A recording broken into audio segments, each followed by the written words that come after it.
الحمد لله رب العالمين والعاقبة للمتقين صلاة وسلاما على رسوله الكريم أما بعد أعوذ بالله من الشيطان الرجيم بسم الله الرحمن الرحيم والسابقون الأولون من المهاجرين والأنصار صدق الله مولانا العظيم وصدق رسوله النبي الكريم ونحن على ذلك من الشاهدين والشاكرين. السلام علیکم ورحمۃ اللہ وبرکاتہ.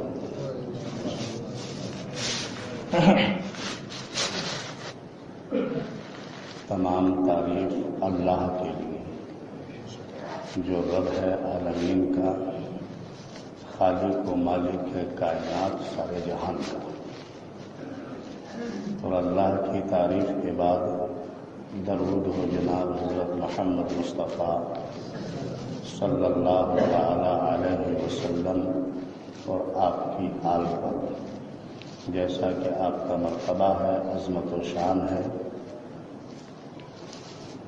کہ آپ نبیوں کے بھی نبی اور رسولوں کے بھی رسول، شاہوں کے تاج، تاجداروں کے بھی تاجدار، کشتی ملت کے کھیون ہار، سب سے انوکھے اور سب سے نرالے حضرت عبداللہ کی آنکھوں کے تارے اور عام نبی کے راج دلالے، جن کا نام نام گرامی جناب محمد رسول اللہ صلی اللہ تعالی علیہ وسلم، جو 14ویں کے چاند سے زیادہ روشن اور اللہ کے بعد سب سے افضل و اعلیٰ، آپ کی مقدس بارگاہ میں باعدل درود و سلام کا گلدستہ پیش کریں اور محبت سے پڑھنا اللہم صلی علی سیدنا و شفیعنا و نبینا و حبیبنا و مولانا محمد مبارک وسلم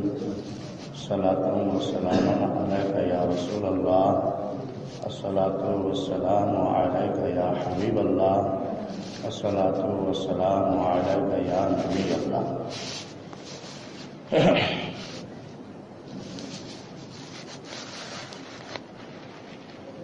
حضرات گرامی، ہمارا دین مذہب و اسلام سب سے اعلیٰ اور بالا ہے، مگر افسوس جو تعلیم و تربیت امت کے لیے حضور پاک صلی اللہ تعالی علیہ وسلم نے فرمائی، اس پر آج ہم عمل پیرا نہیں ہیں، اور امت میں کچھ لوگ دین کے ٹھیکیدار بن کر دین کے نام پر مذہب و اسلام کا لبادہ اوڑھ کر اپنی باتیں پیدا کرتے ہیں، اور عوام اپنی ناسمجھی کی وجہ سے صرف ٹوپی داڑھی اور لباس علماء کی طرح دیکھ کر ان کے پیچھے لگ جاتی ہے، اور وہ جیسی بتاتے ہیں ویسی ہی وہ سن لیتے ہیں، اور یہ دین میں پھر ایک تحریک کی شکل اختیار ہو جاتی ہے. یعنی نیچے سے اوپر تک اصل کی جگہ نقل بھری پڑی ہوئی ہے. اس لیے ضروری ہے کہ ہم نیچے سے اوپر تک جو ہمیں بات مل رہی ہو، اگر کوئی عالم بھی آپ کے سامنے کوئی بات پیش کرے تو آپ کو سمجھنے کی ضرورت ہے کہ اس عالم کی حیثیت کیا ہے، کیا سند یافتہ ہے یا نہیں ہے، اس کا عمل و کردار کیا ہے، اس کے سینے میں محبت رسول موجود ہے یا نہیں ہے. یہ تمام باتیں دیکھنی چاہیے اور پھر اس عالم کی بات کو ماننا چاہیے۔ اور اسی طرح سے جو عالم نے آپ کو کوئی حدیث بتائی، اس حدیث کے تعلق سے جن سے روایت کی گئی ہے، کسی صحابی کے تعلق سے بتایا گیا ہو کہ فلاں صحابی سے روایت ہے، تو وہ بھی سوچنے سمجھنے کی ضرورت ہے۔ صرف لفظ صحابی پر ہی سب کچھ مان لینا ٹھیک نہیں ہے، بلکہ یہ بھی ہم میں سوجھ بوجھ ہو کہ ان عالم کو سمجھیں، اور عالم نے جو بات ہمیں بتائی، حدیث پاک پیش کی، اور جن سے روایت کیا اور روایت کرنے والے کون صحابی ہیں، ان کو بھی سمجھنے کی کوشش کریں۔ قرآن پاک کی جو آیت ہم نے تلاوت کی، اس میں اللہ کے دوستوں کی پہچاننے کے لیے یہ ایک آیت ایک پیمانہ ہے۔ اس آیت پاک میں اللہ کے پیارے محبوب کے دوستوں کی پہچان بتائی گئی ہے۔ کہا گیا ہے وَالسَّابِقُونَ الْأَوَّلُونَ مِنَ الْمُهَاجِرِينَ وَالْأَنصَارِ، یعنی اس آیت میں 3 کیٹیگری صحابی کی بتائی ہے۔ ایک تو وہ لوگ سابق اول، والسابقون الاولون، سابق اول، یہ لوگ کون ہیں؟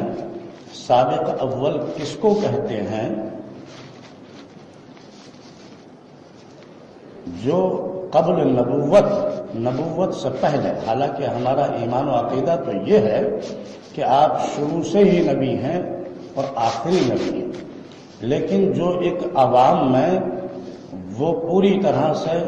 یہ کہا جاتا ہے کہ حضور کو 40 سال کی عمر میں نبوت ملی، حالانکہ ہمارے ایمان و عقیدے کی تو بات یہ ہے کہ نبوت تو آپ کو شروع میں ہی مل گئی، 40 سال کی عمر میں اعلان نبوت ہوا۔ تو سابق اول میں کون لوگ ہیں؟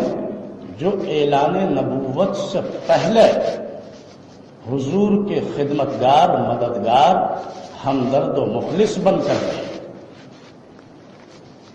اور تا زندگی حضور پر قربان ہوئے، جیسے حضرت خدیجۃ الکبریٰ، حضرت علی کرم اللہ وجہ وغیرہ۔ تو یہ تمام لوگ جو ہیں، اس طرح کے لوگ جو اعلان نبوت سے پہلے کے ساتھی رہے،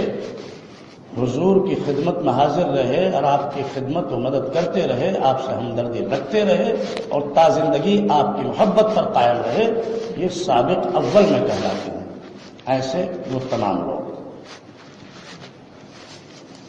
والسابقون الاولون من المہاجرین۔ قرآن آگے کہتا ہے کہ پھر دوسری کیٹیگری کے وہ لوگ ہیں جو مہاجرین ہیں، یعنی جنہوں نے حضور اکرم صلی اللہ تعالی علیہ وسلم کی محبت میں اپنا مکان چھوڑ دیا، دکان چھوڑ دی، جائیداد چھوڑ دی، سب کچھ چھوڑ کر حضور کی محبت میں اور حضور پر ایسا قربان ہو گئے کہ انہوں نے حضور کی محبت میں مکہ چھوڑ کر مدینے کے لیے ہجرت کر دی۔ یہ تمام لوگ مہاجرین کہلاتے ہیں۔ ان مہاجرین میں سابق اول بھی ہیں بہت سارے موجود، جو سابق اول بھی تھے اور وہ ہجرت بھی انہوں نے اس وقت کی ہے۔ تو یہ دوسری کیٹیگری، والسابقون الاولون من المہاجرین، یہ مہاجروں کی کیٹیگری۔ والانصار، تیسری کیٹیگری جو ہے انصار کی ہے۔ یہ انصار کون کہلاتے ہیں؟ یہ وہ لوگ ہیں جو مدینے کے باسی تھے، مدینے کے باشندے، مدینے کے رہنے والے تھے، اور حضور پر اس طرح سے نثار تھے کہ آپ کی خدمت و مدد میں ہمیشہ لگے رہے، خود کو بھول گئے اور حضور پر قربان ہو گئے، جیسا کہ حضرت ابو ایوب انصاری اور حضرت سعد بن عبادہ بن اس طرح کے تمام لوگ انصار ہیں۔ تو یہ 3 کیٹیگری قرآن پاک نے صحابی کو سمجھنے کے لیے بتائی ہے۔ اب آپ کیسے سمجھیں اور کیسے اس بات کا امتحان ہو، تو یہ دیکھنا ہوگا کہ مدینے کو ہجرت اور مدینے میں نصرت اور جنگ بدر میں شرکت اور مکہ فتح ہو جانے کے بعد نصرت میں جو ساتھی رہے وہ سب کے سب صحابی کہلائے۔ حالانکہ صحابی کو سمجھنے کے لیے یہ کہا جاتا ہے کہ صحابی کا لفظ جو ہے وہ صحبت سے بنا، اور صحبت اس کو کہا جاتا ہے جو کسی کے ساتھ بیٹھے اور اس شخص کی زندگی کا اثر اس میں آ جائے، اس کی روش اس میں آ جائے۔ یعنی کوئی کسی کے پاس بیٹھے تو یہ معمولی بیٹھنے کو صحبت نہیں کہا جائے گا۔ حالانکہ حضور سرکار دو عالم صلی اللہ تعالی علیہ وسلم کی تو بارگاہ میں اگر لمحہ بھر بھی بیٹھنا مل گیا ہو تو اس میں کوئی شک نہیں کہ فیض و برکت کی بات ہے، بہت بڑی بات ہے۔ لیکن صحابی ہونے کے لیے صحبت یافتہ اور حضور کی محبت اس کے دل میں موجود ہونا یہ لازمی ہے۔ یعنی وہ شخص صحابی کہلائے گا جنہوں نے اپنا وقت حضور کے لیے دیا ہو اور اس مقصد سے دیا ہو کہ حضور کی تعلیم و تربیت سے ہم آراستہ ہو جائیں، اور حضور کی تعلیم و تربیت سے آراستہ ہونے کی غرض سے حضور کی خدمت میں، مدد میں، حضور کی بارگاہ میں شریک رہے ہوں اور حضور پر قربان رہے ہوں۔ تو میں بتا رہا تھا کہ صحابی صحبت سے بنتا ہے لفظ، اور صحبت اس کو کہا جاتا ہے جو کسی کے ساتھ بیٹھے اور اتنا وقت لگائے کہ یہ کہنا صادق آ جائے کہ فلاں شخص فلاں کا صحبت یافتہ ہے، فلاں نے فلاں کی زندگی میں اپنی زندگی کو ڈھال رکھا ہے، اس کی روش کو اختیار کر لیا ہے۔ یہ بات صادق آ جائے، اس بات کو کہنے لگے تو وہ صحبت یافتہ کہلاتا ہے، اور صحبت سے صحابی بنتا ہے۔ یوں تو حضور اکرم صلی اللہ تعالی علیہ وسلم کو دیکھنے والے نہ جانے کتنے لوگ ہیں، بیٹھنے والے بھی نہ جانے کتنے لوگ ہیں حضور کی بارگاہ میں، لیکن کچھ محبت کے ساتھ بیٹھے، کچھ نفرت کے ساتھ بیٹھے۔ ان تمام باتوں کو سمجھنا ہوگا کہ محبت کے ساتھ بیٹھنے والے اور جن کے لیے حضور پاک صلی اللہ تعالی علیہ وسلم نے خود ارشاد فرمایا ہو، صحیح مسلم شریف میں حضور اکرم صلی اللہ تعالی علیہ وسلم کا فرمان موجود ہے، صحیح مسلم کی جلد نمبر 2 اور صفحہ نمبر 392 اور حدیث نمبر 2525، حضرت خالد نے ایک مرتبہ ایک بزرگ حضرت عبد الرحمن بن عوف کو اس وقت کے لحاظ سے ان سے سختی سے پیش آئے اور اس وقت کے لحاظ سے گالی دی۔ حضور اکرم صلی اللہ تعالی علیہ وسلم بہت سخت ناراض ہوئے، اور آپ نے ناراضگی کا اظہار اس طرح سے فرمایا کہ خبردار اے خالد، میرے کسی صحابی کو گالی مت دے۔ تو جن کے لیے حضور نے خود اس طرح سے فرمایا ہو کہ میرے دوست، میرے صحابی ہیں، میرے صحبت یافتہ ہیں، ہمیں انہی لوگوں کو سمجھنے کی ضرورت ہے، اور ان کے نقش قدم پر چلنے سے ہی حضور کا نقش قدم ہمیں نصیب ہوگا اور حضور کی محبت ہمیں نصیب ہوگی۔ تو حضور کے ان صحابیوں کو سمجھنے کے لیے دیکھنا یہ ہوگا کہ ایک تو وہ سابق اول میں ہوں اور دوسرے مہاجرین کی کیٹیگری میں ہوں، تیسرے وہ انصار ہوں، اور ان کی کیفیت یہ رہی ہو کہ وہ حضور کی بارگاہ میں جو بیٹھے ہوں اور جو صحبت اختیار کی ہو، ان کا مقصد نفرت نہیں محبت ہو، ان کا مقصد حضور سے تعلیم و تربیت لینا ہو، حضور کی زندگی، حضور کی روش کو اپنی روش بنانا مقصد ہو، وہ تمام کے تمام لوگ صحابی ہوں گے۔ یعنی مدینے میں خدمت کی ہو اور مکے سے ہجرت کی ہو اور جنگ بدر میں بھی حضور کی محبت میں شریک رہے اور مکہ فتح ہو جانے کے بعد آپ کے ساتھ نصرت کی ہو، یہ تمام کے تمام صحابی کہلائیں گے۔ حالانکہ اگر آپ گہرائی سے چھان بین کریں گے تو اس برادے کو جب آپ چھلنی میں چھانیں گے تو بہت سارا کنکر پتھر بھی مل جائے گا، کیونکہ حضور اکرم صلی اللہ تعالی علیہ وسلم پر ان کے صحبت یافتہ ایسے قربان ہوں جنہوں نے اپنی زندگی کو حضور کے لیے وقف کر دیا ہو اور تا حیات کبھی بھی گستاخی یا بے ادبی نہ ہوئی ہو، اور حضور کے وصال کے بعد بھی کبھی یہ خیال نہ آیا ہو حضور کی توہین کا یا ان کی شان میں گستاخی کا۔ ان تمام باتوں کو اگر دیکھیں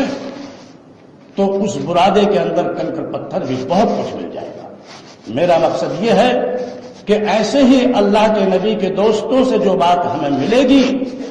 یقیناً اس میں ہمارا فائدہ ہوگا اور ہم صحیح راستے پر رہیں گے۔ لیکن افسوس آج ہر آدمی جو ہے اپنی دلیلیں لے کر کھڑا ہو جاتا ہے اور روایتیں لے کر کھڑا ہو جاتا ہے، تو اس لیے ضروری ہے کہ ہم ان چیزوں کو سمجھیں کہ حضور کے واقعی صحابی کی بات ہے یا نہیں، اور ہیں بھی یا نہیں وہ صحابی جن کا نام لیا جا رہا ہے۔ عزیزان گرامی، پچھلے خطبے میں ایک حضور اکرم صلی اللہ تعالی علیہ وسلم کا فیصلہ بیان کر رہا تھا اور وہ بات ادھوری رہ گئی تھی،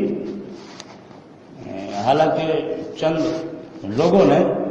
جیسے ہمارے ایک سلیم صاحبی ہیں، وہ بڑی غور سے سنتے ہیں، انہوں نے میرے آتے ہی مجھ سے کہا کہ حضرت اس بات کو بھی آپ پورا فرما دیجیے گا اگر ٹائم مل جائے تو حضور کا وہ فیصلہ میں بتا رہا تھا کہ حضور کے ایک صحابی جو بڑے گورے چٹے تھے، خوبصورت تھے، اور ان کی اہلیہ بھی بہت خوبصورت تھی، ان کے 2 بچے تھے، مگر ان دونوں بچوں میں ایک تو بالکل شکل و صورت سے اپنے ماں باپ کے مشابہ تھا، خوبصورت تھا، مگر ایک بچہ تھا وہ کالے رنگ کا تھا اور کچھ شکل و صباحت سے بھی ہٹ کر تھا، اور غالباً ان کی عمریں ایک روایت میں تو یہ آیا ہے کہ 32 مہینہ ایک بچے کی عمر تھی اور 22 مہینہ ایک بچے کی عمر تھی، اور ایک دوسری روایت میں یہ آیا ہے کہ بڑے بچے کی عمر 28 مہینے کی تھی اور دوسرے بچے کی 18 مہینے کی عمر تھی، یعنی یہ 10 مہینے کا فرق تھا۔ تو ان بچوں کے تعلق سے گلی کوچوں میں یہ بات تھی، جو بچہ کالا تھا اور کچھ ہٹ کر تھا تو لوگ اس بات کا چرچا کرتے تھے کہ بھئی فلاں شخص جو ہیں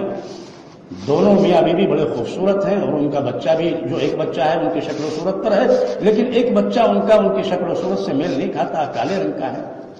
آخر کیا بات ہے؟ اس طرح کے شکل و صورت کی باتیں ابل رہی تھی۔ وہ بات اتنی عام ہوئی کہ خود ان صحابی پر بھی یہ بات پہنچ گئی۔ تو جب لوگوں کا یہ چرچا اور لوگوں کی یہ باتیں سنی تو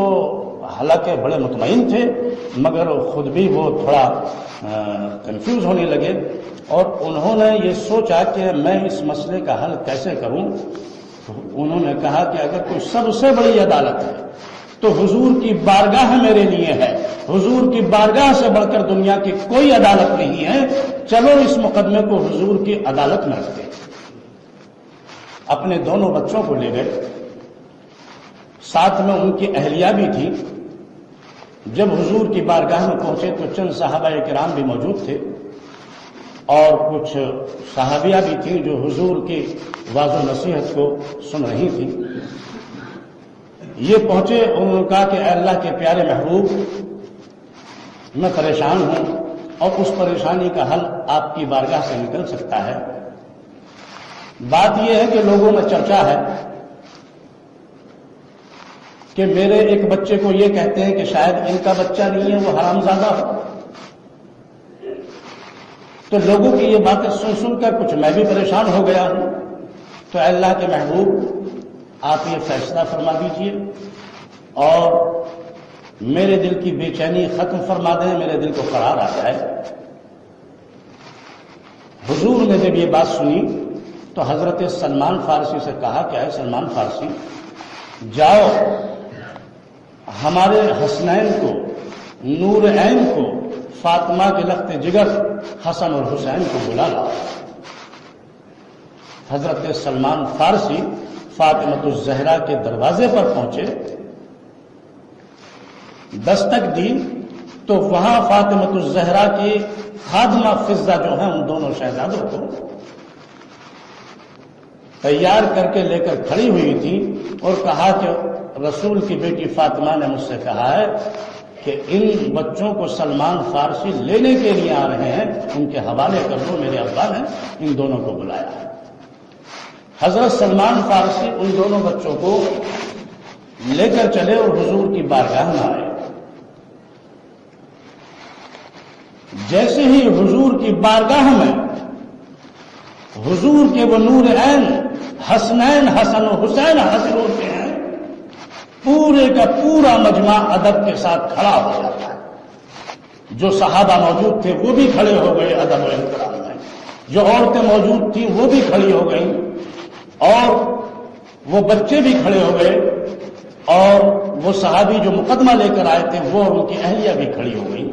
سب کے سب کھڑے ہو گئے۔